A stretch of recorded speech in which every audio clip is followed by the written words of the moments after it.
Уважаемые граждане России, дорогие друзья, 16 июня 2018 года правительство внесло в Государственную Думу законопроект об изменениях в пенсионной системе. 19 июля он был принят парламентом страны в первом чтении. Его главная, основная задача – обеспечить устойчивость и финансовую стабильность пенсионной системы на долгие годы вперед. А значит, не только сохранение, но и рост доходов пенсий нынешних и будущих пенсионеров. Именно для достижения этих целей законопроектом, наряду с другими мерами, предусматривается постепенное повышение пенсионного возраста. Понимаю, насколько важны, значимы эти вопросы для миллионов людей, для каждого человека. Поэтому обращаюсь к вам напрямую, чтобы подробно рассказать обо всех аспектах изменений, предлагаемых правительством, обозначить свою позицию и поделиться с вами своими предложениями, которые считаю принципиальными.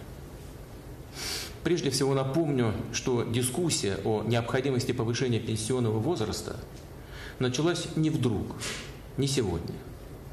Об этом говорили и в советский период, и в 90-е годы. Но решения не принимались. По тем или иным причинам откладывались. В начале 2000-х годов и члены правительства России, и многие представители экспертного сообщества вновь настойчиво стали ставить вопрос о пенсионной реформе и повышении пенсионного возраста. Объективные предпосылки для этого существовали. Было очевидно, что на рубеже 2020-х годов мы неизбежно столкнемся с серьезными демографическими проблемами. Чем они вызваны? Каждые 25-27 лет во взрослую жизнь, когда можно создавать семьи, заводить и растить детей, у нас вступает гораздо меньшее число граждан, чем могло и должно было бы быть. Так происходит в результате тяжелейших демографических потерь во время Великой Отечественной войны. А это не только прямые потери, но и миллионы неродившихся в военные годы. Период, когда во взрослую жизнь входило очередное малочисленное поколение, пришелся и на середину 90-х годов прошлого века. Но именно в это время страна столкнулась еще и с тяжелейшим экономическим, социальным кризисом, с его катастрофическими последствиями. Это привело ко второму мощному демографическому удару. Родилось еще меньше детей, чем ожидали. Демографический провал конца 90-х оказался сопоставим с 1943 и 1944 военным годами. И сейчас именно это крайне малочисленное поколение, родившихся в 90-е, входит в трудоспособный возраст. В связи с этим еще больше возрастает нагрузка и на пенсионную систему. Ведь она у нас построена в основном на солидарном принципе. То есть пенсионные взносы людей, работающих сегодня, идут на выплаты нынешним пенсионерам, поколению наших родителей. А они, в свою очередь, пока работали, направляли взносы, чтобы выплачивать пенсии поколению наших дедов. Вывод понятен. Сокращается трудоспособное население, автоматически снижаются возможности для выплаты и индексации пенсий. А значит, необходимы изменения. Но тогда, в 2000-х, я был против них. Говорил об этом и на закрытых совещаниях, и публично. Например, в 2005 году на одной из прямых линий прямо сказал, что до окончания срока моих президентских полномочий подобных изменений не будет. В 2008 году, когда я оставил пост президента России, базовые положения пенсионной системы полностью сохранялись. И сейчас считаю, что на тот момент времени такая позиция с экономической точки зрения была обоснованной, а с социальной абсолютно оправданной и справедливой. убежден, повышать пенсионный возраст в начале и середине 2000-х категорически было нельзя. Напомню, как в тот период жила страна. Это еще не окрепшая экономика с весьма скромными показателями валового внутреннего продукта и крайне низкими заработными платами. Это высокий уровень безработицы и инфляции. За чертой бедности находилась практически четверть граждан страны. Продолжительность жизни едва превышала 65 лет. Если бы в тех социально-экономических условиях мы начали повышать пенсионный возраст и за этот счет, как планируем сейчас, увеличивать пенсии, то к чему бы это тогда привело? Многие семьи, особенно в малых городах и в сельской местности, лишились бы основного, а иногда и единственного источника дохода. При высоком уровне безработицы и работы бы не было, и на пенсию нельзя было бы выйти. А всю возможную прибавку к пенсии просто бы съела высокая инфляция.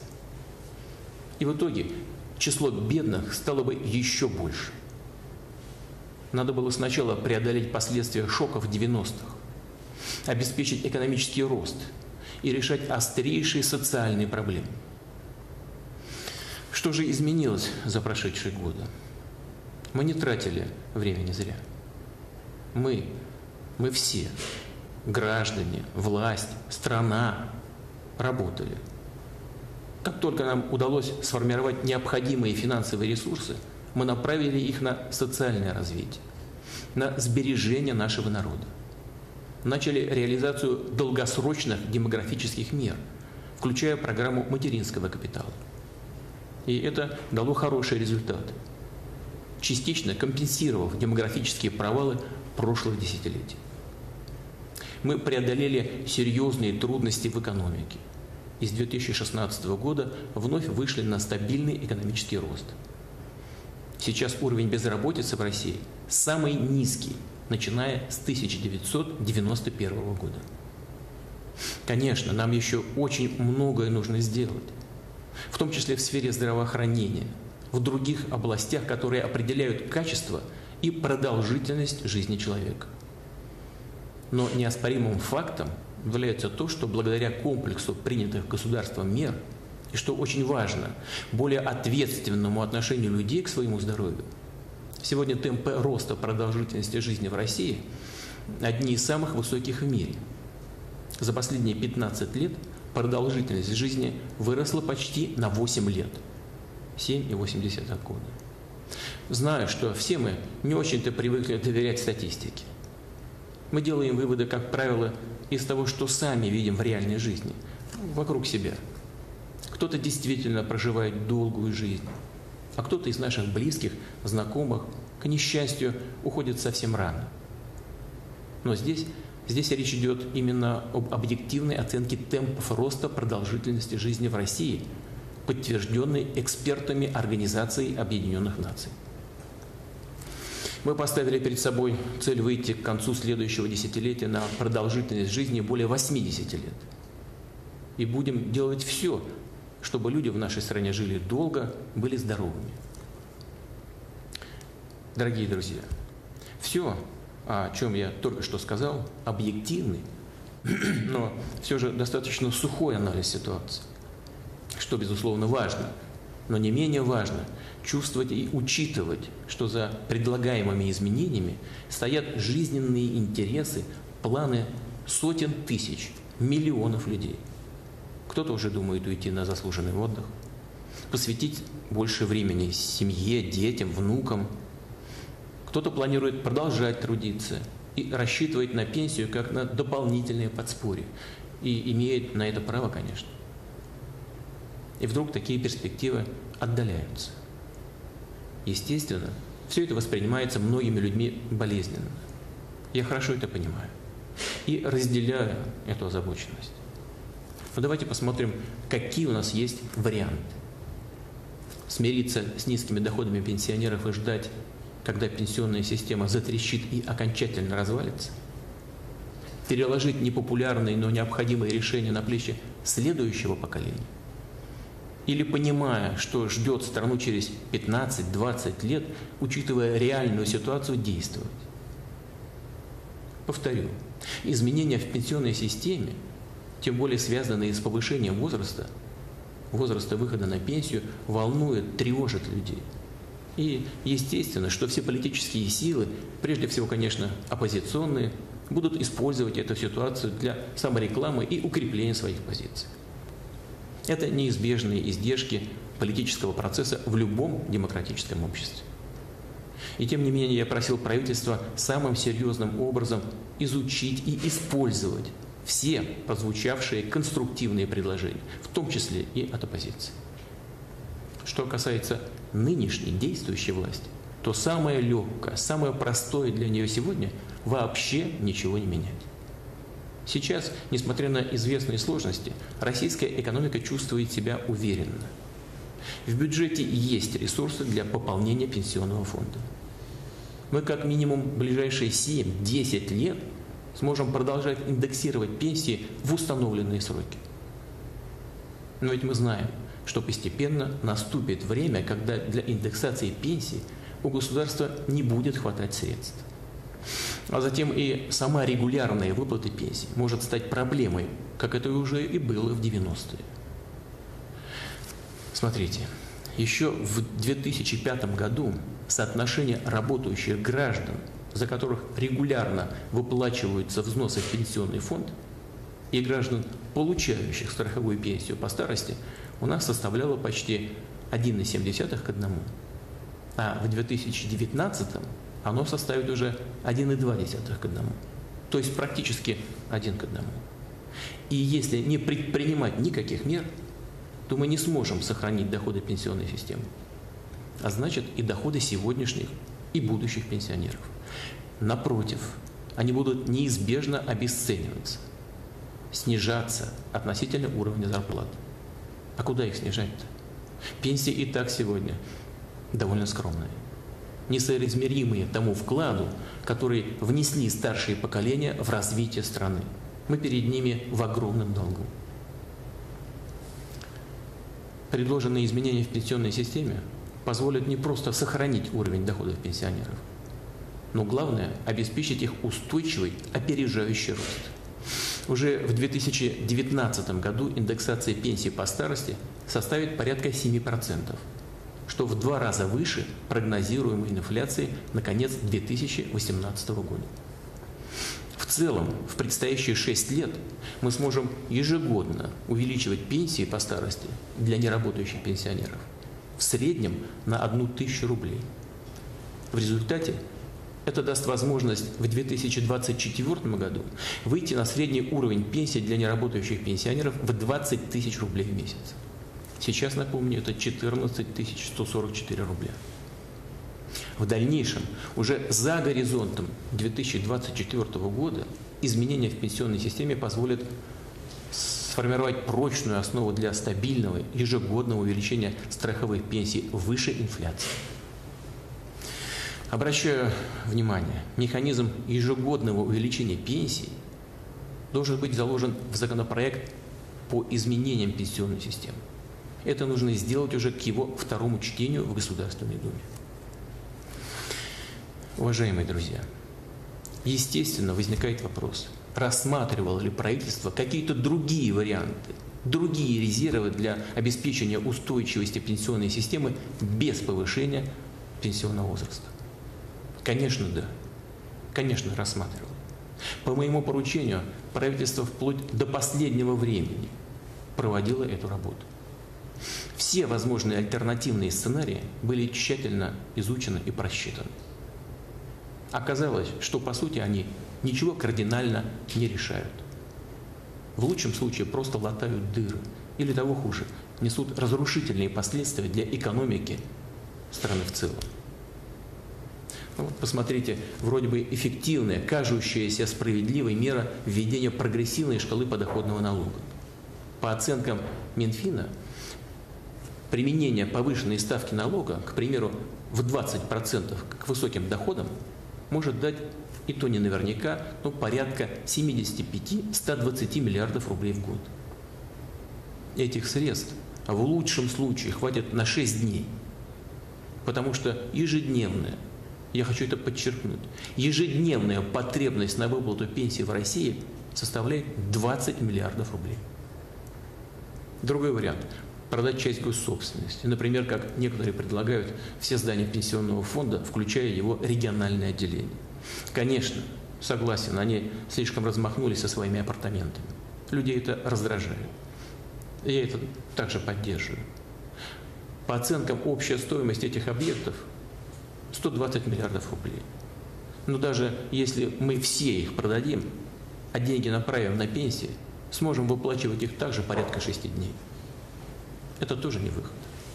Или предлагается обложить дополнительными налогами нефтегазовые компании, топливно-энергетический комплекс. Могу вам сказать, всего этого, что мы таким образом сможем собрать, хватит, чтобы выплачивать пенсии максимум пару месяцев. Более того, так мы поставим выплату пенсии, всю пенсионную систему страны в крайне уязвимое положение, в зависимости от перепада цен на мировых рынках углеводородов. Может быть, активнее использовать средства резервных фондов, которые пополняются за счет доходов от нефти и газа. Да, можно какое-то время и это. А если завтра, как я уже сказал, цены на эти товары упадут, что вполне возможно и уже не раз было, что тогда? Резервы будут исчерпаны мгновенно, в течение нескольких месяцев. Жизнь людей, их пенсии, доходы на годы вперед не могут и не должны зависеть от цены на нефть, которая меняется каждый день. Может быть, следует продолжить наращивать финансирование пенсионного фонда, за счет федерального бюджета покрывать его дефицит? Уже говорил, что для этого пока есть ресурс, они действительно есть. Но посмотрите, какая здесь складывается картина в целом. В текущем году на эти цели мы выделяем из бюджета 3,3 триллиона рублей. Из них 1,8 триллиона рублей непосредственно на обеспечение выплаты страховых пенсий. Если предположить, что мы хотим достичь поставленной цели, выйти на среднюю пенсию в 20 тысяч рублей, ничего при этом не меняя, то дефицит пенсионного фонда увеличился бы в 1,5 раза, до 5 триллионов рублей. Для сравнения, это больше, чем все расходы на национальную оборону и безопасность страны. Выбрав такое решение, мы рано или поздно разрушим наши финансы. Будем вынуждены залезать в долги или печатать ничем не обеспеченные деньги. Со всеми вытекающими последствиями – гиперинфляцией и ростом бедности. Не имея ресурсов, не сможем обеспечить надежную безопасность страны. Не сможем решать самые насущные задачи – развивать образование и здравоохранение, поддерживать семьи с детьми, строить дороги и инфраструктуру, повышать качество жизни людей. Будем обречены на экономическое, технологическое отставание от других государств. Поэтому наше бездействие сейчас или принятие временных, косметических мер было бы безответственно и нечестно по отношению и к стране, и к нашим детям. Повторю, на протяжении многих лет я очень осторожно, а подчас даже с недоверием относился к любым предложениям по изменению пенсионной системы. Порой весьма резко реагировал на эти идеи. Однако тенденции, сложившиеся сейчас в сфере демографического развития и на рынке труда, объективный анализ ситуации показывает, что тянуть дальше нельзя. Но наши решения должны быть справедливыми, взвешенными, обязательно учитывающими интересы людей. В этой связи предлагаю ряд мер, которые позволят максимально смягчить принимаемые решения. Первое. В проекте закона предлагается увеличить пенсионный возраст для женщин на 8 лет, до 63 лет, тогда как для мужчин он повышается на 5 лет. Но так не пойдет, конечно. Это неправильно. И в нашей стране отношение к женщинам особое, бережное. Мы понимаем, что они не только трудятся по основному месту работы. На них, как правило, весь дом. Забота о семье, воспитание детей, хлопоты о внуках. Пенсионный возраст для женщин не должен повышаться больше, чем для мужчин. Поэтому считаю необходимым уменьшить предлагаемое законопроектом повышение пенсионного возраста для женщин с 8 до 5 лет. Далее. Мы должны предусмотреть право досрочного выхода на пенсию для многодетных матерей. То есть, если у женщины 3 детей, то она сможет выйти на пенсию на 3 года раньше срока. Если 4 детей, на 4 года раньше. А для женщин, у которых 5 и более детей, все должно остаться как сейчас. Они смогут выходить на пенсию в 50 лет. Второе. Как уже говорилось, пенсионный возраст предполагается повышать постепенно, чтобы люди могли адаптироваться к новым жизненным ситуациям, выстроить свои планы, но хорошо понимая, что сложнее всего придется тем, кто первым столкнется с повышением пенсионного возраста. Уже совсем скоро. И мы должны это учитывать. В этой связи предлагаю для граждан, которым предстояло выходить на пенсию по старому законодательству в ближайшие 2 года, установить особую льготу. Право оформить пенсию на 6 месяцев раньше нового пенсионного возраста. Для примера, человек, который по новому пенсионному возрасту должен будет уходить на пенсию в январе 2020 года, сможет сделать это уже в июле 2019. То есть, повторю, на 6 месяцев раньше. Третье. Что заботит и даже, сказал бы, пугает людей предпенсионного возраста? Они опасаются столкнуться с риском потери работы. С тем, что могут остаться и без пенсии, и без зарплаты. Ведь после 50 работу действительно сложно найти. В этой связи мы должны предусмотреть дополнительные гарантии, которые защитят интересы граждан старших возрастов на рынке труда. Поэтому на переходный период предлагаю считать предпенсионным возрастом 5 лет до наступления срока выхода на пенсию. Повторю, здесь нужен целый пакет мер. Так считаю необходимым установить для работодателей административную и даже уголовную ответственность за увольнение работников предпенсионного возраста, а также за отказ в приеме на работу граждан по причине их возраста. Соответствующие изменения в законодательство нужно внести одновременно с принятием законопроекта о повышении пенсионного возраста. Естественно, было бы неправильно и несправедливо руководствоваться здесь только административными мерами.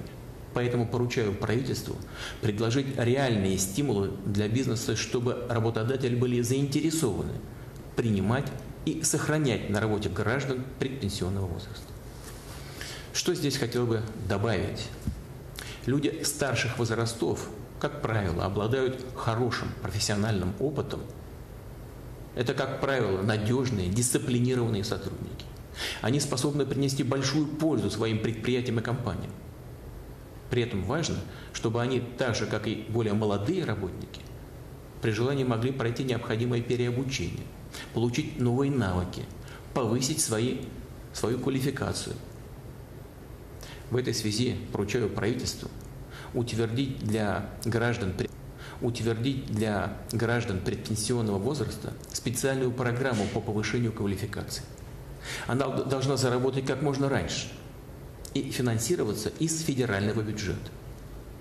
А если человек предпенсионного возраста решил уволиться сам, добровольно и пока не нашел новую работу, то и в этом случае мы должны укрепить его социальные гарантии.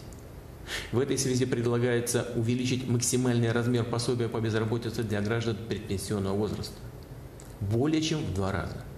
С 4900 рублей, как сейчас, до 11280 рублей с 1 января 2019 года. И установить период такой выплаты в 1 год. И, наконец, необходимо также закрепить обязанность работодателя ежегодно предоставлять работникам предпенсионного возраста 2 дня на бесплатно. Считаю, что нужно сохранить действующие условия назначения пенсий и для коренных малочисленных народов Севера. Мы должны поддержать и жителей села, Уже неоднократно обсуждалось и даже принималось решение о необходимости 25% надбавки к фиксированной выплате страховой пенсии для неработающих пенсионеров, живущих на селе, у которых не менее 30 лет стажа в сельском хозяйстве. Но вступление этого решения в силу откладывалось. Предлагаю начать эти выплаты уже с 1 января 2019 года. Пятое. Считаю, что у тех, кто начал рано работать, должна быть возможность выйти на пенсию не только по возрасту, но и с учетом заработанного стажа. Сейчас в законопроекте устанавливается, что стаж, дающий право на досрочный выход на пенсию, составляет 40 лет для женщин и 45 лет для мужчин.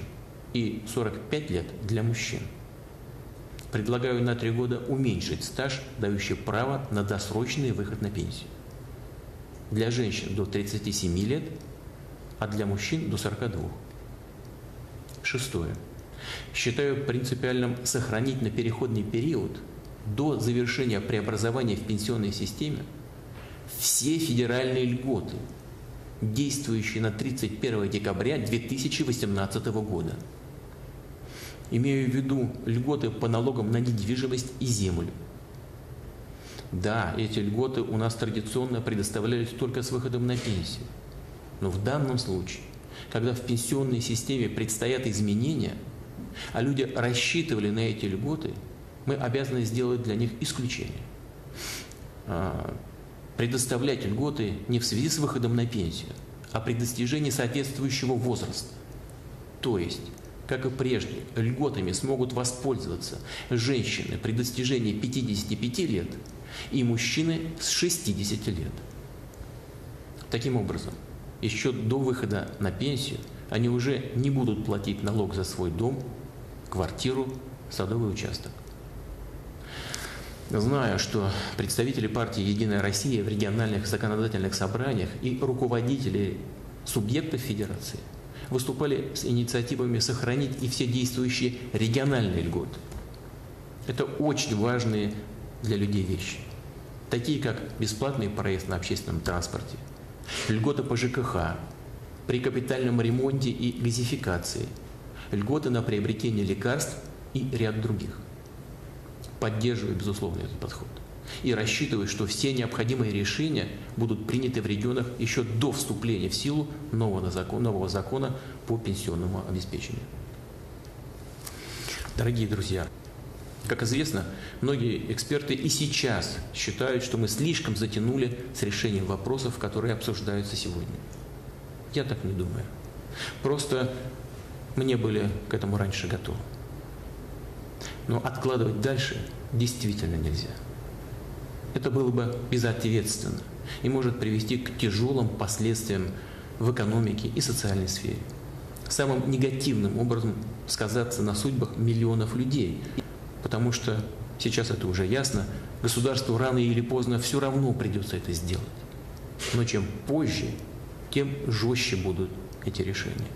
Без всякого переходного периода, без сохранения целого ряда льгот и тех смягчающих механизмов, которые мы можем использовать сегодня. В долгосрочной перспективе, если мы сейчас проявим нерешительность, это может поставить под угрозу стабильность общества, а значит и безопасность страны. Мы должны развиваться, должны преодолеть бедность, обеспечить достойную жизнь для людей старшего поколения, и сегодняшних, и будущих пенсионеров. Предложения, о которых сегодня говорил, будут оформлены в качестве поправок и в кратчайшие сроки внесены в Государственную Думу. Дорогие друзья, я предельно объективно, подробно и абсолютно искренне доложил вам о сегодняшнем состоянии и о предложениях по устойчивому развитию пенсионной системы в нашей стране. Еще раз подчеркну, нам предстоит принять трудное, непростое, но необходимое решение. Прошу вас отнестись к этому с пониманием.